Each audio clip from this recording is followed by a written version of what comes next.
இந்தியாவிற்கு தலைமை தாங்குகிற தகுதி யாருக்கு இருக்கிறதுனா தமிழ்நாட்டின் முதல்வர் ஸ்டாலினுக்கு இருக்கிறதுனாரு. முதல்வருடைய ஆட்சிக்கு நீங்கள் எவ்வளோ மதிப்பெண் வழங்குவீங்கன்னு நான் சொன்னேன். 10க்கு 10 வழங்க வேணாம். புதிதாக கட்சி ஆரம்பிச்சிருக்க நடிகரா, ஏற்கனவே சேர்ந்திருக்கிற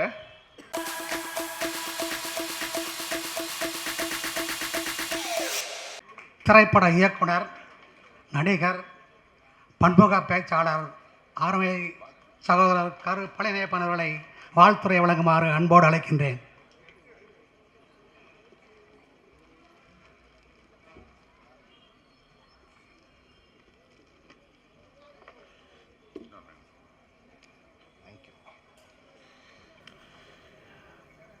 சென்னை கிழக்கு மாவட்ட திமுக நடத்தும் மக்கள் முதல்வரின் மனிதநேய விழாவில் கலந்து கொள்வதில் உங்களைப் போலவே நானும் பெருமகிழ்ச்சி அடைகிறேன். இந்த நிகழ்வு இத்தனை சிறப்புற நடந்து கொண்டிருக்கும் வேளையில் அண்ணன் நம்முடைய அன்பிற்குரிய அமைச்சர் சேகர்பாபு அவர்கள் அடிக்கடி சொல்லும் ஒரு செய்தியை நினைவில் வச்சுக்கிட்டே இருப்பேன். கூட்டம் தொடங்குவது எப்படி நேரத்திற்கு துவங்க வேண்டுமோ அதை போல் கூட்டத்தை 9 மணிக்கு மேலே எப்பொழுதும் நடத்தக்கூடாது. எல்லாரும் அவரவருக்கு வேலைக்கு கூட சொல்லிகிட்டே இருப்பார் ஒவ்வொரு தடவையும். இன்றைக்கி நம்முடைய பட்டிமன்ற பேச்சாளர் எழிலரசி அவர்கள் பட்டிமன்றம் போல் 2 ஜோக் சொல்லிட்டு போகணும்னு சொல்லி தான் கரெக்டாக 10 நிமிஷத்தில் மணி அடித்து முடிச்சிருப்பாங்க. ஆனால் திராவிட முன்னேற்ற கழக ஆட்சியில் திராவிட நாயகர் நம்முடைய இனிய தலைவரின் சாதனைகளை சொல்ல தொடங்கியவர் எந்த இடத்துல நிறுத்துவதுன்னு தெரியாமல் அடுத்தடுத்து தொட்டு தொட்டு தொடர்ந்துக்கிட்டே இருந்து நான் என்ன நினச்சேன்னா, சரி நானும் ராமலிங்கன்னு இப்படியே கிளம்ப வேண்டியதான் மதுரைக்கு, இது இந்த வண்டி எங்கே நிற்கிறதுன்னு தெரியல அப்படின்னு நினச்சிக்கிட்டு இருந்தேன். அதில் என்னென்னா எனக்கு பெரிய மகிழ்ச்சி என்பது அவர்கள் பேச பேச எழிலரசி அவர்கள் சொல்ல சொல்ல கீழே உட்காந்துருக்க அந்த அண்ணன் கண்ணெல்லாம் நிறைஞ்சு அப்படியே அந்த நம்ம கண்ணீர் நிறைஞ்சிருக்கிறத யாரும் பார்த்துடக்கூடாதுன்னு எப்படி சினிமா தேட்டரில் இருட்டுக்குள்ளே கண்ணை துடைப்போம் அப்படி அந்த அண்ணன் தொடச்சிக்கிட்டே இருக்கார் கண்ணை. எனக்கு என்ன மகிழ்ச்சி, அது ரொம்ப சரியாக ராமலிங்கம் என்னை முடித்தார். ஒரு கூட்டம் கேட்குற ஒரு கழகத்தின் தொண்டன் தன்னுடைய தலைவனின் சாதனைகளை கேட்டு கண்ணீர் மல்வதைப் போல ஒரு ஆட்சியில் துணை முதல்வர் தங்களின் ஆட்சியில் நலன் பெற்ற ஒரு பெண் பேசுவதை கேட்டு கண் கலங்கினார் இருக்குல்ல. அப்போ ஒரு தலைமை பதவியில் இருப்பவரும் பொறுப்பில் இருப்பவரும் ஒரு தொண்டனும் ஒரே புள்ளியில் கண்ணீரில் சந்திக்க முடியும். அப்படின்னா எளிய மக்களின் வளம் பெற்றால் கண்ணீர் வருங்கிறதா மிக சிறந்த ஆட்சியாக இருக்க முடியும். அதனால தான் இந்த ஆட்சி மறுபடியும் தொடரணும் எல்லோரும் விரும்பி கொண்டிருப்பது காரணம். அண்ணன் சேர்பாபு அண்ணன் எப்பொழுதும் தொடர்ச்சியாக நிகழ்ச்சி நடத்தி கொண்டே இருப்பவர். எனக்கு அதில் பெரிய மகிழ்ச்சி என்ன அப்படின்னா, தமிழ்நாட்டில் தொடர்ச்சியாக தினசரி காலை உணவு 1000 பேருக்கு கிட்டத்தட்ட 365 நாளைக்கு வழங்கி அது ஒரு பெரிய விஷயத்தை நடத்தி முடிச்சது இருக்கு இல்லையா, நடந்து முடியலை, நடந்துக்கிட்டே இருக்குது. அப்படிங்கும்போது அவ்வளோ பெரிய வேலையை செய்வது என்பது ஒரு தொடர்ச்சியான பெரும் உழைப்பு. காரணம் அந்த உழைப்பை தலைவரிடமிருந்து பெற்றுக்கொண்டே அவர் ஒரு சொல்லிக்கொண்டே இருப்பது. ஒருத்தர் மிஞ்சுவது எதில் மிஞ்சுவதுன்னா மக்களுக்காக உழைப்பதில் மிஞ்சுவது என்பது இருக்குல்ல, அதுதான் பெரிய சாதனை. அண்ணன் ராமலிங்கம் என்ன 2 விஷயம் சொன்னார். மகாராஷ்டிரான்னு திருப்பி தன்னுடைய பேச்சில் நான் ஒரு முக்கியமான மகாராஷ்டிராவை அண்ணன் சொல்லி தொற்றுவார்னு நினச்சேன். என்ன அப்படின்னா, சரியாக 6 ஆண்டுகளுக்கு முன்னாடி 5 ஆண்டுகளுக்கு முன்னாடி நம்முடைய தலைவர் அவர்கள் தமிழ்நாட்டின் முதல்வர் ஆவாரான்னு கேட்கும் பொழுது நாங்கள் 9 கட்டமும் எட்டி பார்த்துட்டோம். ஸ்டாலினுக்கு முதலமைச்சராகிற கட்டமே இல்லைன்னு சொல்லிக்கிட்டு இருந்த வாயெல்லாம் 5 வருஷம் கழித்து மகாராஷ்டிராவில் ஒரு வாய் சொன்னதை பார்க்கணும். யாருன்னா உத்தவ் தாக்கரே ஒருத்தர் சொன்னார், இந்தியாவிற்கு தலைமை தாங்குகிற தகுதி யாருக்கு இருக்கிறதுனா தமிழ்நாட்டின் முதல்வர் ஸ்டாலினுக்கு இருக்கிறதுனாரு. அப்போ ஒரு 5 ஆண்டு காலத்தில் தமிழ்நாட்டிலிருந்து மொத்த தேசத்துக்கும் தலைவராக மாறுகின்ற இடம் இருக்குல்ல, அதைத்தான் நான் மிகப்பெரிய சாதனையாக பார்க்குறேன். அவருடைய பிறந்த நாளை கொண்டாடுவது என்பது நம்ம எல்லாரும் இன்றைக்கி பேசின எல்லா செய்தியும் உங்களுக்கு தெரிஞ்ச செய்தி. மகளிர் உரிமைத்தொகை தெரிஞ்ச செய்தி இல்லையா, பேருந்தில் கட்டணமில்லா பயணம் தெரிஞ்ச செய்தி, பொம்பளை பிள்ளைகள் படிக்கிற பணம் கொடுக்குற தெரிஞ்ச செய்தி, இப்படி எல்லாமே தெரிஞ்ச செய்தி தான். ஆனால் அது எப்படின்னா, ஒரு திருமணத்தை நடத்தும்போது எல்லாரும் திட்டமிடுவோம். அப்பா ஒன்று சொல்லுவாங்க, அம்மா ஒன்று சொல்லுவாங்க, அக்கா ஒன்று சொல்லுவாங்க, மாமா ஒன்று சொல்லுவார், அத்தை ஒன்று சொல்லுவாங்க, சித்தப்பா ஒன்று சொல்லுவாங்க.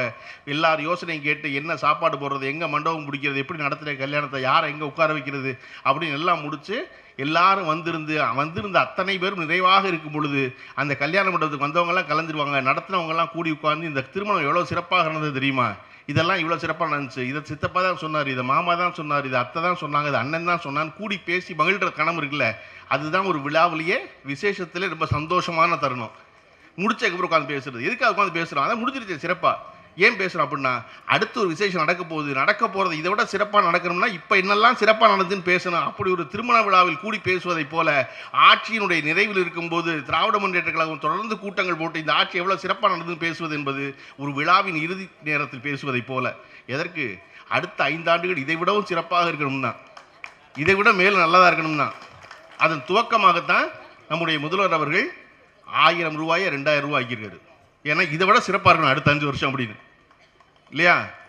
அப்போ நான் வந்து எதை பெரிய சிறந்ததாக பார்க்குறேன் அப்படின்னா, சமீபத்தில் பத்திரிகையாளர் சந்திப்பில் என்ன கேட்டாங்க, இந்த முதல்வருடைய ஆட்சிக்கு நீங்கள் எவ்வளோ மதிப்பெண் வழங்குவீங்கன்னு. நான் சொன்னேன் 10க்கு 10 வழங்குவேன். நான் 10க்கு 10 வழங்குவேன். ஏன் தெரியுமா?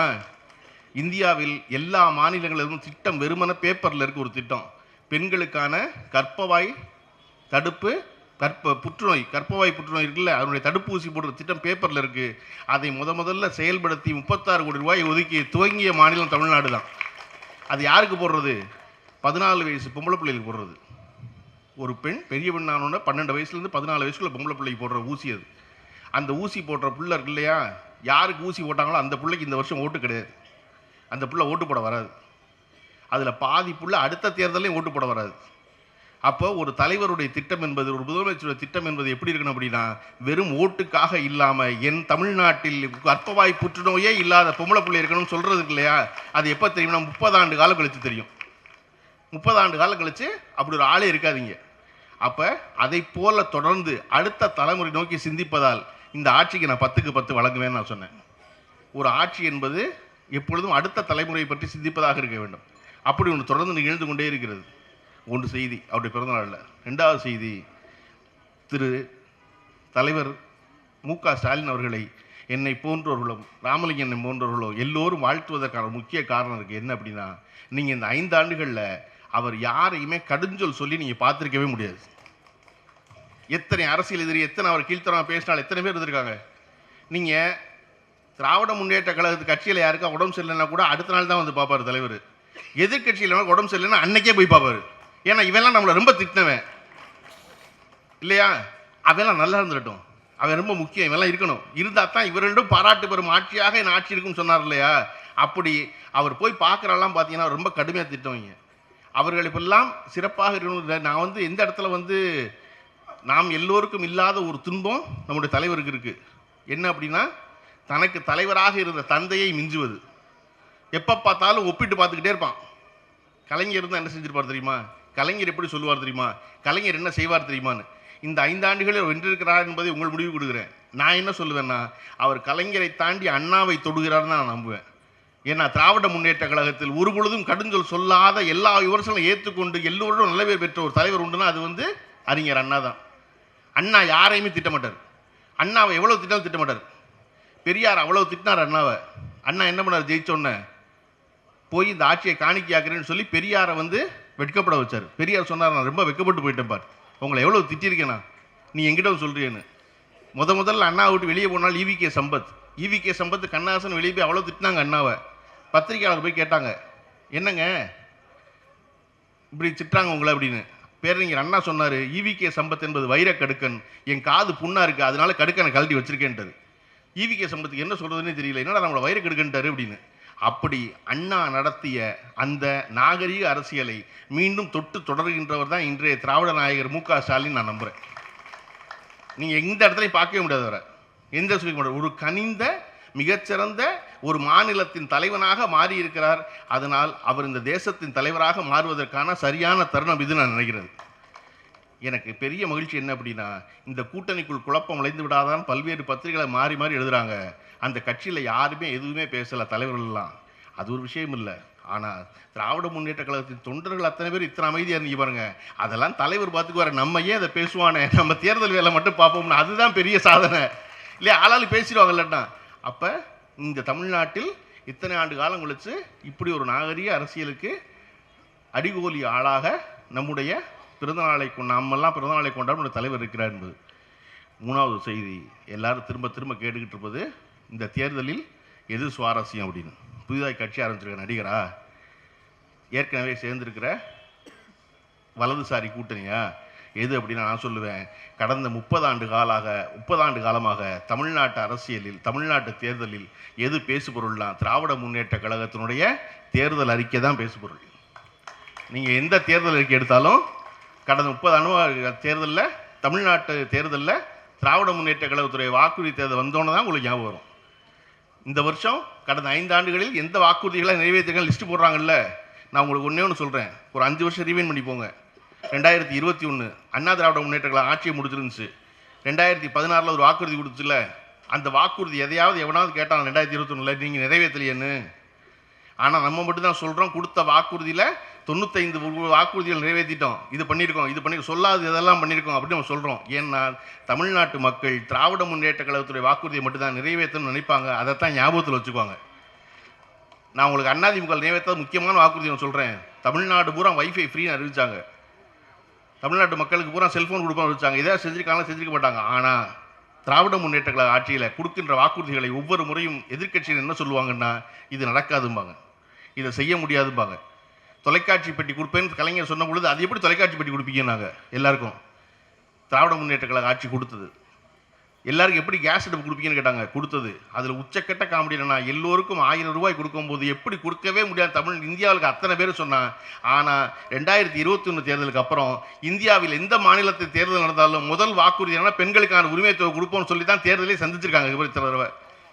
அப்போ அதை போல இந்த தேர்தல் அறிக்கையும் தமிழ்நாட்டின் சுவாரஸ்யமாக பேசுபொருளாக மாறுகிற நேரத்தில் இந்த ஆட்சி தொடர்ந்து அடுத்த 5 ஆண்டுகள் மட்டுமல்ல, அதற்கு அடுத்த 5 ஆண்டுகளும் தொடர வேண்டும் என்று தான் என்னை போன்றோர் நினைக்கிறோம். காரணம், நம்ம அடைந்திருக்கிற வளர்ச்சி அத்தகைய வளர்ச்சி. அதுக்கு புரியாமல் ஒருத்தன் கடன் வாங்கியிருக்கீங்களேம்மா. உலகத்தில் கடன் வாங்காத ஒரு நாடே கிடையாது. எல்லா நாடு கடன் வாங்குது. வாங்கிய கடனை எந்த வகையில் செலவழிக்கிறவனு தான். ஒரு தலைமுறை இந்த 5 ஆண்டு காலத்தில் பெண்களுக்கு நிறைவேறிய திட்டங்கள் எப்போ மாறும், எப்போ தெரியும் அப்படின்னா, தமிழ்நாட்டு குடும்பங்களின் வாழ்வில் இன்னொரு 10 ஆண்டு காலம் கழித்து தெரியும். நான் ஒன்று சொல்கிறேன் கேளுங்க. ஆம்பளை பிள்ளை பெற்று வச்சு கல்யாண வயசில் வச்சுருந்தீங்கன்னா சீக்கிரம் ஆம்பளை பிள்ளைகளை கல்யாணம் பண்ணிடுங்க. 5 வருஷம் கழிச்சு இந்த பிள்ளைய அந்த பயிரில் கல்யாணம் பண்ணாது. காரணம், புள்ள பூரா அதை விட பிரமாதமாக படித்து அதை விட சம்பாதிக்க போகுது. தமிழ்நாட்டில் பைய பூரா தடுமாற போகிறான் பொண்ணு அடைக்காமல். இது நடக்கும். ஏன்னா பொம்பளை பிள்ளை படிச்சிடும், பொம்பளை பிள்ளை வீட்டை விட்டு வெளியே கிளம்பிடும், மாநிலத்துக்கு வெளியே போயிடும், பொம்பளை பிள்ளை சம்பாதிச்சிடும். ஆணோட கூட சம்பாதிக்கும் போது எப்படி 20 ஆண்டுகளுக்கு முன்னாடி சமூகத்தில் ஒரு பெண் என்பவள் ஆணை விட குறைச்சி படிச்சிருந்தா போதும் நினச்சாங்களோ, அந்த நிலையை ஆணுக்கு ஏற்பட்டுவிடும். அது தெரிஞ்சதுனால தான் நம்முடைய முதல்வர் பெண்ணுக்கு புதுமைப்பித்தன் திட்டம்னா அது சமமாக ஆணுக்கு இருக்கணுங்கிறக்காக அவசரமாக அதை நான் முதல்வர் திருப்பி அவருக்கு அறிவிச்சது. பயலையும் படிக்க வச்சிடணும். பய ரொம்ப முக்கியம். ஏன்னா எல்லாம் பைக் ஓட்டிட்டு இப்படியே தெரியுமா, வெறும் டெலிவரி பாயாவே போயிடக்கூடாதவன் இல்லையா? அதனால் அவனை படிக்க வைக்கிறது ரொம்ப முக்கியம், அவனு படிச்சிட முக்கியம். இப்படி எல்லோரையும் ஒன்றிணைத்த ஒரு வளர்ச்சி என்பது, ஒரு மாநிலம் தொடர்ந்து சிந்திக்கிற ஒரு முதல்வர் அமைவது என்பது பெரிய வரம். அப்படி ஒரு வாய்ப்பு அமைந்திருக்கிறது. அவரை போலவே தொடர்ந்து சிந்திக்கிற எளிய மனிதர்களை பற்றி யோசிக்கிற ஒரு துணை முதல்வர். இவர்கள் இருவரின் கரங்களை வலுப்படுத்த வேண்டும் என்பதற்காக அசராமல் ஓடிக்கொண்டே இருக்கும் அமைச்சர் பெருமக்கள் கட்சியினரும். இப்படி ஒரு கட்சி இருக்கும் பொழுது இந்த மாநிலம் இதைவிடவும் வேகமாக முன்னேற முடியும். இந்த ஆட்சி தொடர வேண்டும் என்று எல்லோரும் விரும்புகிறோம், நீங்களும் விரும்புவீர்கள். அதனால் வெல்வோம் 200, படைப்போம் வரலாறு என்று சொல்லி விடைபெற்று நன்றி சொல்கிறேன். நன்றி, வணக்கம்.